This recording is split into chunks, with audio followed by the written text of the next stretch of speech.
काल मुख्यमंत्र्यांनी सांगलें की 8 दिसांचो स्टॉक आसा. ती सकाळची न्यूज.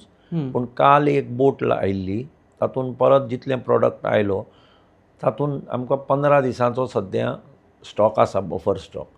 आनी ही जी बोट आसा ती रेग्युलर इंटरवलान 7-7, 8-8 दिसांनी येत रावता. दुसरी बोट आमच्या हाज्या प्रमाणे 6 तारखेर प्लॅन आसा.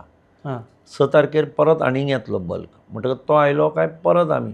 पण कंपनीनी आनी गव्हर्मेंटान सुद्दां हें ठरयलां की 15 ते 20 दिसांचो हो स्टॉक, बफर स्टॉक आसतलोच आमचे कडेन गोंयांत. म्हणटकच खरेंच जर पळयची, जशें सांगता तशें तुमी म्हणलें की भिवपाची गरज ना, तर हांवूय सांगता खरेंच भिवपाची गरज ना. कसलीच जनरल सुशेगाद रावपाची.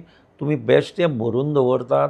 लोक येवन थोडे जाण आमी पळयल्या स्कुटरीनी, मोटरसायकलींनी भरता. तोच परत घरा कडेन वचून पायपान काडटा दिसता आनी तीच मोटरसायकल परत येता.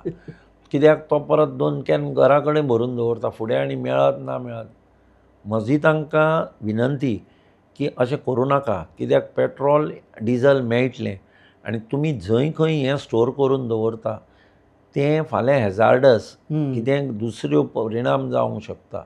म्हण तुमी तें एवॉयड करचें अशें म्हजेंय लोकांक कळकळीची विनंती करेन. तुम्ही पळयतात GNH.